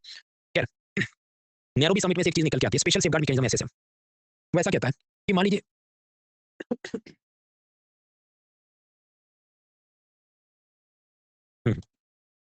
मान लीजिए हर एक देश सब्सिडी देना बंद कर दे, सब लोग प्यार मोहब्बत से डब्ल्यूटीओ की बात मान लें, फिर भी आप जानते हैं फर्स्ट वर्ल्ड के जो एग्रीकल्चर एक्सपोर्ट है वो इंडिया से तो ज्यादा ही होंगे सस्ते, क्योंकि उनके पास अच्छी क्वालिटी के सीड, टेक्नोलॉजी, मशीनरी, फर्टिलाइजर सब कुछ है। तो जीरो सब्सिडी होगी तो भी समझो उनका चीज $1 में मिलेगा, हमारा चीज $2 का होगा, तो वी कैन नॉट कम्पीट। तो क्या करना चाहिए? मान लीजिए नॉर्मली यूएसए से इंडिया 500 किलो अनाज आता हो, वो बराबर है, पर अब क्योंकि वो सस्ता भेज रहा है तो भारत के कस्टमर भी देशभक्त हैं, पर सस्ता मिलेगा तो अमेरिका का अनाज लेंगे ना, भारत के किसान का अनाज क्यों लेंगे? तो फिर अचानक से वो बढ़ के 10,000 किलो हो जाए, क्या इंडिया में जो अमेरिका से हम लोग माल इंपोर्ट करते हैं, ऐसी सिचुएशन में भारत के किसान को कैसे प्रोटेक्ट किया जाए? सरकार ये भी नहीं बोल सकती अमेरिकन गवर्नमेंट ने सब्सिडी दिया क्योंकि अमेरिकन सरकार बोले हमने सब्सिडी देना बंद कर दिया, ये तो फिर भी सस्ता बना सकते हैं, हमारे पास अच्छी टेक्नोलॉजी और सीड और फर्टिलाइजर है। तो इन सब सिचुएशन अगर अचानक से ये इंपोर्ट या एक्सपोर्ट किसी देश के सर्ज हो जाते हैं, बहुत बढ़ जाते हैं, तो फिर गवर्नमेंट ऑफ इंडिया ऐसी इंपोर्टेड चीज पर ज्यादा टैक्स लगा दे ताकि वो माल महंगा हो जाए, लोग भारत का ही अनाज खरीदे। इस मैकेनिज्म को हम कहेंगे special safeguard mechanism. If there is surge in the exports from first world country to the third world countries, तो थर्ड वर्ल्ड कंट्रीज ऐसी चीजों पर एडिशनल टैक्स लगा सकती हैं, उसको कहते हैं स्पेशल सेफगार्ड मैकेनिज्म। आपके बहुत बेस्ट है, पर इसमें यही तकलीफ है, इसका क्या परसेंटेज होना चाहिए, कितने किलोग्राम पे लगनी चाहिए, इस पे भी इनकी कोई सहमति बनती नहीं, तो असल में लागू होता नहीं। फिर डब्ल्यूटीओ का एक और एग्रीमेंट है, इंफॉर्मेशन टेक्नोलॉजी एग्रीमेंट। वैसा कि इंपोर्ट एक्सपोर्ट में ये जो भी कंप्यूटर हार्डवेयर की कुछ 200 चीजें हैं उस पे 0% टैक्स। इससे चीन वगैरह को फायदा हो गया, भारत को खास फायदा हुआ नहीं, क्योंकि आप समझो 1996 में भारत में कोई मैन्युफैक्चरिंग बेस इतना जोरदार स्ट्रांग था नहीं कि 0% टैक्स हो लैपटॉप, मोबाइल या किस चीज पे तो हम एक्सपोर्ट करके कुछ कमा लेते। तो India has not benefited much out of this. ऐसा मैं इसमें एक बार पूछा था, वो मींस के क्लासेस में हम देखेंगे। करते करते इनकी सब समिट्स 2023 में 2013 में बाली में हुआ पीस क्लॉज, दे देना एग्रीकल्चर सब्सिडी दो, ट्रेड फैसिलिटेशन एग्रीमेंट हुआ। 2015 में स्पेशल सेफगार्ड मैकेनिज्म, एग्रीकल्चर पे ज्यादा टैक्स लगा सकते हैं अमेरिकन सामान पे। उसके बाद 2017 में अर्जेंटीना की बुएनोस एयर्स में हुआ, लेकिन वो फ्लॉप था। नॉर्मली कोई भी समिट होती है तो अल्टीमेटली एक जॉइंट डिक्लेरेशन बनाया जाता है कि हम ये बातों पे सहमत हुए थे, we agreed on this points. ये ऐसी यूनिक समिट थी कि कोई जॉइंट डिक्लेरेशन आया नहीं, कोई किसी बात पे एग्री नहीं हुआ। फिर कोरोना आया तो एक समिट कैंसिल हो गई, फिर एक और जिनिया में वो भी कैंसिल वगैरह, फिर अल्टीमेटली जाने लगे 2000 अबू धाबी और उसके आसपास जो बातें, स्विट्जरलैंड में एक समिट हुआ और उसके बाद अबू धाबी में हुआ। हमें सबसे पहले समझना है इंटेलेक्चुअल प्रॉपर्टी राइट्स क्या है। ये स्पुतनिक वैक्सीन रशिया की कोई लैब ने या कंपनी ने बनाई है, डॉक्टर रेड्डी भारत की कंपनी है, वो कहे आप हमको इसकी सब ब्लूप्रिंट दे दो, intellectual property rights to produce दे दो, और फिर हम लोग इसे भारत के पेशेंट्स को बेचेंगे। तो अगर डॉक्टर रेड्डी रशियन वैक्सीन बना के 600 रुपये में बेचता है इंडियन पेशेंट को, तो स्वाभाविक रशिया का वो जो भी इनोवेटर है वो कहेगा मेरा भी हिस्सा बनता है इसमें, मुझे रॉयल्टी दो। तो पर डोज पे 60% रॉयल्टी या शेयर डॉक्टर रेड्डी उस रशियन लैब को देगा। तो इंटेलेक्चुअल प्रॉपर्टी राइट में चलता है। अब डब्ल्यूटीओ की स्विट्जरलैंड के जिनेवा में 2022 में जो समिट हुई कोरोना के बाद, उसमें इंडिया और बाकी देश ये मांग करने लगे कि देखिए जो भी कोरोना की वैक्सीन या मेडिसिन या जो भी उसकी इंस्ट्रूमेंट टेक्नोलॉजी बन रहे हैं, जो नोवार्टिस, फाइजर ऐसी फर्स्ट वर्ल्ड कंट्री की कंपनियों के पास है, उन सबको बोलो सारे फॉर्मूले और ब्लूप्रिंट हमको दे दें, हम दे देना मैन्युफैक्चरिंग करें और उस पे हम कोई 0% रॉयल्टी इनको देंगे, रॉयल्टी फ्री सब कर दो, पेटेंट वेवर दे दो। और इसमें ये फाइजर, नोवार्टिस, जॉनसन जॉनसन को पूछने भी मत जाओ, without consent of the patent holder अगले 5 साल तक हमें पूरी छूट दे दो कि हम सारे वैक्सीन बना सके। ऐसा इंडिया, साउथ अफ्रीका वगैरह देश की मांग थी। फिर उसको बाद में दिया वेवर, लेकिन समझो घोड़ा निकल गया, फिर ये तबले को लॉक मारते हैं। ये सारी चीजें 2022 में की, जब तक कि ऑलरेडी सब वैक्सीनेशन का काम पूरा हो गया था। भारत सरकार बोली थी 2020 में हमको दीजिए, तब इन्होंने कुछ दिया नहीं। तो ये भी डब्ल्यूटीओ का दोगलापन है, हिपोक्रेसी है। इलेक्ट्रॉनिक ट्रांसमिशन मतलब नेटफ्लिक्स, म्यूजिक में स्पॉटिफाई, वीडियो गेम्स जो भी ऑनलाइन सर्वर से खेलते हैं, ई बुक्स जैसे किंडल, ऐसा इलेक्ट्रॉनिक ट्रांसमिशन पे कोई कस्टम ड्यूटी नहीं। ऐसा डब्ल्यूटीओ का कुछ अग्रीमेंट है, उसको 2024 में खत्म होना था, उसको और 2 साल के लिए एक्सटेंड किया गया। फिर बात आती है फिशरीज पे। हम लोग पिलर 4 में देखेंगे, मतलब परसों से पढ़ना शुरू करेंगे, प्रधानमंत्री मत्स्य संपदा योजना। कि भारत में कोई फिशरमैन है, उसको ये बोट खरीदनी है, तो उसके लोन पे भारत सरकार इंटरेस्ट पे सब्सिडी देगी। इस बोट का बीमा उतारना है, इंश्योरेंस लेना, उसके प्रीमियम पे भी भारत सरकार सब्सिडी देगी। अब ऐसी बहुत सब्सिडी दें तो फिशरमैन तो 24 घंटे बोट चला के समुद्र में एक भी मछली नहीं छोड़ेगा, सारी पकड़ लेगा, तो वो एनवायरमेंट बायोडायवर्सिटी के लिए ठीक बात नहीं होगी। इसलिए डब्ल्यूटीओ ने ये कहा अग्रीमेंट ऑन फिशरीज सब्सिडी यानी एएफएस, मत्स्य सब्सिडी पे समझौता। तो उसने ये कहा देखो ये जो एक तो इलीगल फिशिंग हो रहा है इसको रोको, जहां पर ऑलरेडी समुद्र में मछली बहुत सारी पकड़ ली है वहां पर फिशिंग को रोको। अनरेगुलेटेड हाई सीज, मतलब जो भी अपना इतने माइल से बाहर का जो समुद्र है उसमें मछलियां पकड़ने को रोको या बंद कराओ। इंटरनल ये सब डिफरेंस हम पढ़ने नहीं बैठेंगे। बेसिकली डब्ल्यूटीओ क्या कहता है देशों को भी तुम फिशरी सब्सिडी बंद करो या कम करो, तो stop giving subsidies that promote over fishing. अब डब्ल्यूटीओ चाहता है कि जो भी आप अमल कर दो 2022 या कभी से। इंडिया का क्या कहना है, हम पे बाद में लगाइए, पहले ये सारे बैन आप यूरोप, जापान और चाइना पे लगाओ, क्योंकि यूरोप, चाइना और जापान $2000 मिलियन की सब्सिडी देते हैं फिशरमैन को, और उन्होंने सबसे ज्यादा मच्छी तो पकड़ी है। हम तो बहुत कम सब्सिडी देते हैं 277 मिलियन, और हमारे फिशरमैन बहुत गरीब हैं, तो हम तो हमें और 10 साल तक सब्सिडी देने दो। तो ये जो अग्रीमेंट है ये फिर फाइनली इंप्लीमेंट हुआ कि नहीं, इस पे कुछ चर्चा चलती है। देखिए भारत ने पेरिस क्लाइमेट डील साइन किया, तो वो तो साइन कर दिया कि हाँ ठीक है क्लाइमेट चेंज से लड़ेंगे, लेकिन क्या वो डे वन से इंप्लीमेंट होता है? नहीं। साइन करना एक बात है, फिर उसका रेटिफिकेशन करना है, अनुसमर्थन। मतलब वो अलग अलग देश की अलग अलग सिस्टम होती है कि जैसे कुछ चीजों में कैबिनेट खुद से साइन कर दे, गैजेट नोटिफिकेशन डाल दे कि आज से मंत्रिपरिषद ने तय किया है कि ये क्लाइमेट चेंज से लड़ेंगे, तो कबूल है, पार्लियामेंट को पूछने की जाने की जरूरत नहीं। लेकिन कुछ ऐसी चीजें कि जहां पर पार्लियामेंट से आपको परमिशन लेनी पड़े, जैसे एक बार भारत सरकार ने कुछ आइलैंड्स बांग्लादेश को ट्रांसफर करती है, ऐसा कुछ है कॉन्स्टिट्यूशनल अमेंडमेंट वो पॉलिटी में देखना। तो ऐसा करना है तो समझो कैबिनेट खुद से यूनिलैटरल सारा नहीं ले सकती, पार्लियामेंट में उसका सब कानून पास करना पड़ेगा। तो इंटरनेशनल ट्रीटी का नॉर्मली रेटिफिकेशन कैबिनेट से हो जाता है, कुछ ऐसी चीज होती है उसमें पार्लियामेंट में कानून भी बनाने पड़े। अब इसमें कौन से वाले में पार्लियामेंट में पास करना पड़ता है, कौन से में कैबिनेट पे हो जाता है, मैंने चैटजीपीटी को पूछा तो आप जानते हैं कि वो डबल रोल की टाइप जवाब देता है। तो फाइनली क्या है वो मुझे भी नहीं पता है, I would not lose sleep over it, sufficient to know. ये जो फिशरीज एग्रीमेंट है इसके अंदर ऐसा है कि जो भी मान लो 160 मेंबर डब्ल्यूटीओ के, तो उसके 2/3 है उन्होंने रेटिफाई करना पड़े, मतलब अपनी पार्लियामेंट में पास कराए, कैबिनेट नोटिफिकेशन कराए, तो हिसाब बनता है करीब 110 मेंबर कराए रेटिफाई, लेकिन उतने ने किया नहीं या आंकड़ा अटका हुआ है, तो वो फाइनल स्टेज पे आता नहीं। खैर, तो 2022 की ये जिनीवा समिट का क्या हुआ वो मैंने आपको बताया। उसके बाद 2024 में अबू धाबी में क्या हुआ वो देखते हैं। देखिए अबू धाबी तक हम पहुंचते हैं 2024 में, तब भी वो पुराने झगड़े तो अभी भी चालू है कि फूड सब्सिडी भारत सरकार कहती है हमें छूट दे दीजिए, ये पीस क्लॉज आपने 4 साल का दिया था इसको आप सेटल करो, तो कोई सोल्यूशन नहीं। फिशरीज एग्रीमेंट भारत सरकार कहती है हम पे मत लगाओ, यूरोप, जापान इन सब पे लगाओ, ज्यादा फीस सब्सिडी देते हैं, उस पे भी कोई कंक्लूजन नहीं, अनरिजॉल्व। दूसरा, ये जो यूरोप और यूएसए वो दूसरी जगह पर समिट को खींचने की कोशिश करते हैं कि चलो ये जो एनवायरमेंट है इसकी बात करते हैं, लेबर राइट्स, चाइल्ड लेबर, ये सब चीजें की बातें करते हैं। इंडिया ने विरोध किया कि भाई ये सब नॉन ट्रेड इशू है, एनवायरमेंट की बातें यूएनएफटीपीसी है उसमें करो, इधर से तुम धंधे की इंपोर्ट एक्सपोर्ट की बात करो। नई इकोनॉमिक सर्वे ने भी इस हिपोक्रेसी को हाईलाइट किया है कि इंपोर्ट एक्सपोर्ट की बात करेंगे तो टैक्स कम करने की बात आई थी। यूरोपियन यूनियन हमने ब्रेक से पहले भी देखा कैसे एनवायरमेंट का लेके आता है, फिर कुछ बार वो लेबर का लेके आएगा कि देखो तुम सर्टिफाई करो कि इसमें कोई बाल मजदूर यूज नहीं हुआ था। बाल मजदूर की उनकी डेफिनेशन अलग है, अपनी अलग चलती है, हमारे ऐसे 16 साल के बच्चे से भी काम करा सकते हैं नॉन हैजर्डस फैक्ट्री में ऐसा कुछ, तो they are dragging it into different direction. ये सब चल रहा था। इस बार चीन आ गया, चीन ने प्रस्ताव रखा डब्ल्यूटीओ में कि चलो हम एक अग्रीमेंट करते हैं, इन्वेस्टमेंट फैसिलिटेशन अग्रीमेंट। आपके बहुत अच्छी बात है, कितना पॉजिटिव वर्ड यूज किया है, लेकिन फिर आप उसकी जो दरखास्त का डॉक्यूमेंट समझो वो क्या बोलना चाहेगा इसमें कि देखो क्योंकि चाइना पाकिस्तान इकोनॉमिक कॉरिडोर के नाम पे हमने लोन दिया पाकिस्तान को, और पाकिस्तान बर्बाद है तो हमारा लोन चुका नहीं सकता, वो नॉन परफॉर्मिंग एसेट हो गया, तो अब हम उनके मिनरल खनिज संपत्ति टेक ओवर कर सके, उनके पोर्ट्स टेक ओवर कर सके, और ये सारी चीज पर डब्ल्यूटीओ और जो भी इंटरनेशनल ट्रीटीज की मोहर लगे, ताकि बाद में वो इंटरनेशनल कोर्ट में जाके हंगामा नहीं करे, इस लेवल का वो सब चीजें बनाना चाहता है। चलो कुछ स्पेसिफिक ऐसा लिखेगा नहीं, पर उसकी चाहत तो यही होती है। डेट ट्रैप डिप्लोमेसी, डेट उधारी ट्रैप करो, ऐसी वो डिप्लोमेसी। तो भारत सरकार ने विरोध किया कि ऐसे जो आप ये प्रपोजल दे रहे हैं अल्टीमेटली अलग अलग देशों को गुलाम बनाने की बात है कि इन्वेस्टमेंट फैसिलिटेशन के नाम पे कि मतलब तुमने जो इन्वेस्ट किया पैसा रिकवर नहीं हो तो तुम हमारे देश का ये ले लोगे, बोले ये तो गलत चलेगा, तो भी डिसएग्री, तो वो चीज पे भी कोई कंक्लूजन नहीं आया। पॉजिटिव कंक्लूजन ये हुआ कि पहले 164 मेंबर्स थे डब्ल्यूटीओ में, फिर उसमें कोमोरोस और टिमोर लेस्टे ये 2 मेंबर ऐड हुए, तो 166 मेंबर हो गए। वीमेन एक्सपोर्टर के लिए अबू धाबी समिट में एक नया फंड बनाया गया, women exporters in the digital economy fund, ताकि वो ई-कॉमर्स साइट पे अपने प्रोडक्ट लिस्ट कर सके, ये सब में उनको जो भी टेक्नोलॉजी या ट्रेनिंग वगैरह की सहायता दी जाएगी। अब याद करो ब्रेक पे जाने से पहले हमको समझ रहे थे कि जो लिस्ट डेवलप कंट्रीज हैं उनसे जो भी एक्सपोर्ट होगा बाकी देशों को उस पर कोई टैक्स नहीं, 0% टैक्स। अब बांग्लादेश वो पहले लिस्ट डेवलप कंट्री था, लेकिन उसमें फिर जो भी उसकी इकोनॉमिक ग्रोथ आ गई तो धीरे से उसको 2026 से उस स्टेटस में से एग्जिट कराया गया कि अभी तुम बहुत गरीब नहीं हो। तो बांग्लादेश का समझो BPL card, below poverty card expire हो रहा है, और वो कह रहे हैं मुझे अभी भी इंडियन आइडल जीतने की छूट होनी चाहिए। तो डब्ल्यूटीओ ने कहा कोई चिंता नहीं, तुम्हें अभी भी 3 साल तक ऐसे ही ट्रीट करेंगे, जहां तक इंपोर्ट एक्सपोर्ट की बात है, duty free quota free access तुम्हारी चालू रहेगी, भले तुम फॉर्मर यानी एक्स लिस्ट डेवलप कंट्री हो, तुम अब गरीब नहीं हो, लेकिन फिर भी तुम्हें गरीबों वाली मौज हम कराते रहेंगे for 3 years even after you graduate from the LDC status. तो दैट इज डब्ल्यूटीओ के हमने देखे barrier subsidy most favoured nation ये वो। एक तो और छोटे मुद्दे देखने हैं बट उससे पहले ये करते हैं, आप एक पीवाईक्यू ट्राई करो, इतना जो हमने पढ़ा उसमें से गिव यू 40 सेकंड्स पहले इसको दिमाग में उतारो, फिर मैं वोटिंग लाइन खोलता हूँ।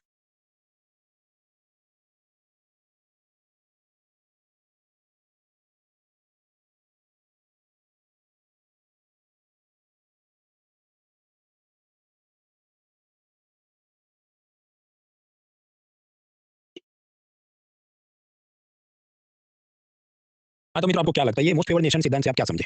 Voting line time starts in 3 2 1 start. Anureet, Vibhu, Naved, Akshita, Somesh, Muskan, Diksha, Vaibhav, Ankit, Saini, Nazmeen, Vivek, Aman, Aakash, Aradhana, Ankita, Chiku, Gurinder, Sahil, Kajal, Khushi, Riya, प्रांजल, पौरुष, संभवी, मोहित, आर्यन, केशव, श्याम, ये सब लोग फिर निवेदिता, अमर, अभिषेक, गोपाल, एलिना, हर्ष, राहुल, वेद, छवि, ओमेन, आदर्श। Correct answers. देखिए मोस्ट फेवर्ड नेशन में क्या था कि मान लीजिए पाकिस्तान इंडिया को अपनी शादी में इन्वाइट करे तो हम उसे अपनी शादी में इन्वाइट करेंगे, तो मतलब if they do not invite we will not invite, मतलब वो अगर हम पे 200% टैक्स लगाएगा तो हम उस पे 0% टैक्स नहीं लगाएंगे और वो जाके कंप्लेन भी नहीं कर सकता। तो ये ऐसी बात है कि नेगेटिव टोन में मैंने आपको सिखाया कि अगर आप पढ़ोगे नहीं तो फेल हो जाओगे, you will fail if you do not study. Correct. पर मैं इसको ऐसे भी तो बोल सकता था ना, you will pass if you study, आप पढ़ोगे तो पास हो जाओगे।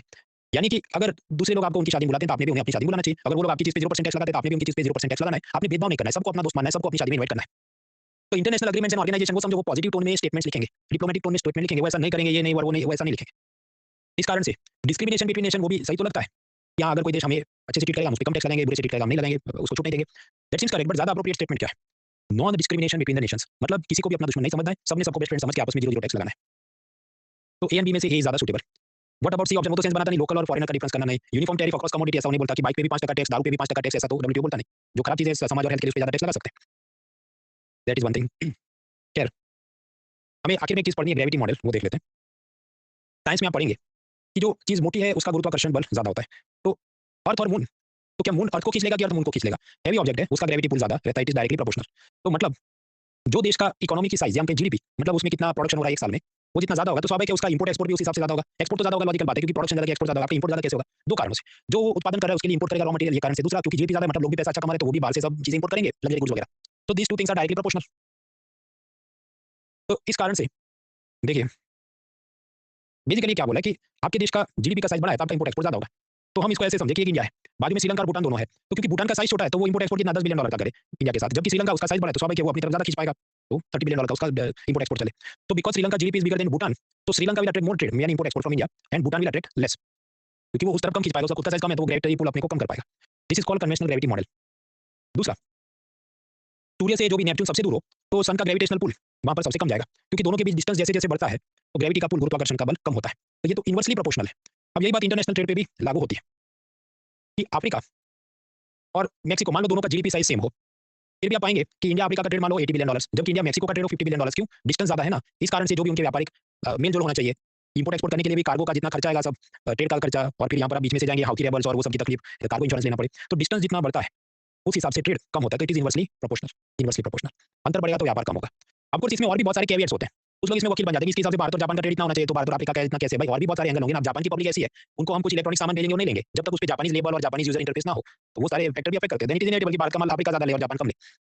खैर, ये जो कन्वेंशनल ग्रेविटी मॉडल है उसमें हमने देखा इकोनॉमी की साइज और डिस्टेंस, ये दो चीजें डिसाइड होता है कितना इंपोर्ट एक्सपोर्ट होगा। कुछ और फैक्टर्स हम ऐड करें तो जैसे एक्सचेंज रेट क्या है, income level of the customers, tariff and non tariff barriers, infrastructure, skill, man power, तो ये सब भी असर तो करेंगे बाद में। तो ये ऐसी बात है कि देखिए कन्वेंशनल ग्रेविटी मॉडल में तो दो बात हो गई, उसके भी कुछ और आप चीज ऐड करो। अब ये सारी चीज अमल करने के लिए आपको फ्री ट्रेड एग्रीमेंट साइन करने होंगे, इंडिया ऑस्ट्रेलिया के बीच 0 टैक्स, इंडिया यूए के बीच 0 टैक्स। तो ये हमने जिम ज्वाइन किया है। अब आप रोज कसरत करेंगे तो भी take some time to show effect कि अब मेरा बॉडी ठीक हुआ है। तो अगर इंडिया ऑस्ट्रेलिया के बीच फ्री ट्रेड एग्रीमेंट साइन हुआ डे 1 को, तो क्या आपको लगता है कि इतनी भारत की जो ट्रेड डेफिसिट या करंट अकाउंट डेफिसिट है ये इतनी कम हो जाएगी 1 डे 2? नहीं होगी ना, क्योंकि एक्सपोर्ट बढ़ने में टाइम लगता है। और टाइम क्यों लगता है? क्योंकि कन्वेंशनल ग्रेविटी मॉडल है, जीडीपी और डिस्टेंस की बात है, उसके ऊपर इकोनॉमिक सर्वे कुछ और फैक्टर्स आपको पता है, एक्सचेंज रेट, इनकम लेवल वगैरह। तो देन इट इज इनएविटेबल कि अपना डे 1 से सब कुछ ठीक नहीं होगा, इट टेक्स टाइम। कल हम ये प्रोटेक्शनिज्म और ग्रुपिंग और वो सब चीजें समझेंगे। क्लास खत्म होने से पहले एक और पीवाईक्यू आप ट्राई करें, फिर आज का क्लास एंड करते हैं। ये जो डब्ल्यूटीओ मैंने आपको समझाया 1.5 घंटा, उसमें से आपने क्या जीवन को दिया, पहले 40 सेकंड आप ऑब्जर्व करें, फिर मैं वोटिंग लाइन चालू करता हूँ।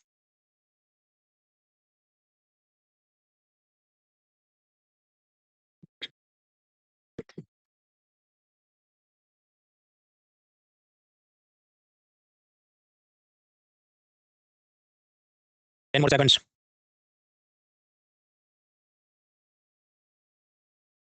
हाँ, तो मित्र आपको क्या लगता है डब्ल्यूटीओ के मेन काम क्या है? Voting line time starts in 3 2 1 start. Anish, Harshit, Koshika, Kriti, Divya, Nikita, Himanshu, Anurag, Shalu, Anu, Nikhil, Ankit, Rishi, Alka, Somesh, Prabhat, Nandini, Anil, Tanisha, Nafisa, Sachin, Kaushal, Saira, Rishank, Arjun, Madhukar, Arpita, Renuba, Ruhi, Manikesh, Manikanta, Harshita, Dhanraj, Darvi, Shivanshi, Rohit, Nivedita, Abhishek, Amar, Chhavi, Gopal, Elina, Ved, Harsh, Aman, Ashutosh, Adarsh. Correct answer. देखिए डब्ल्यूटीओ का काम क्या है कि सब देशों के बीच प्यार मोहब्बत से इंटरनेशनल ट्रेड बढ़ाए। ऑफ कोर्स उसमें हमने देखा उसका dispute settlement body, appellate body, तो हाई कोर्ट, सुप्रीम कोर्ट जैसा है, पर ऐसा नहीं कि डे वन से डंडा चलाएंगे और सजा करके लोगों से बात मनवाएंगे। It is more like this कि मिनिस्ट्रियल कॉन्फ्रेंस के अंदर आपस में नेगोशिएशन की कोशिश होगी, फिर नहीं जमा तब जाके कोर्ट तो जाना है। उसके वेबसाइट पर तो उसने ऐसा लिखा है, the system encourages member to settle the differences through consultation. तो it is there to provide a platform to negotiate and settle disputes. अब कुछ लोग इसमें वकील बन जाते हैं, नहीं डिस्प्यूट सेटलमेंट का तो जुडिशियल काम है ना, नेगोशिएशन का तो नहीं है ये वो। तो आपको जनरल सेंस में पूछ रहा है क्या मीटिंग करेगा, सब अच्छे से ट्रेड एग्रीमेंट को इंप्लीमेंट करे, नेगोशिएट डिस्प्यूट सेटल करे, तो जवाब क्या, all three statements are correct. This is from engineering service exam of UPSC. इसमें से बहुत क्या लिया आपने, जीवन बोध ये है कि व्हेन यूपीएससी आस्क्स क्वेश्चंस, उसको रॉन्ग कराना है तो समझो एकदम ही उल्टा करा देगा कि to help in the balance of payment crisis, जो कि टोटली गलत हो जाएगा, या to give cheap loans to the poor countries. बाकी वो जनरल सेंस में यूजुअली प्रश्न पूछता है आपको 10 सवाल ऐसे हैं तो 9 में तो आपका ये ट्रिक चल जाए, पर कुछ एक सवाल उल्टा भी जाता हो, उसके वास्ते चल के बाकी 9 सवाल भी मैं वकील की तरह पढ़ूंगा। That is not the right way to approach the UPSC questions. फिर आज तक अपना इतना काफी है, कल के लेक्चर में ये प्रोटेक्शनिज्म, इंटरनेशनल ग्रुपिंग हम निपटा देंगे। तो समझो आज जो भी पेजेस खत्म, मान लो आज 20 पेज खत्म हुए, कल बाकी के 25 पेज खत्म हो जाएंगे। आपका काम क्या है, उसको रट के खत्म करो, फिर जो भी मंगल बुध वगैरह टेस्ट आती रहेंगी। Calendar class here, see you tomorrow night.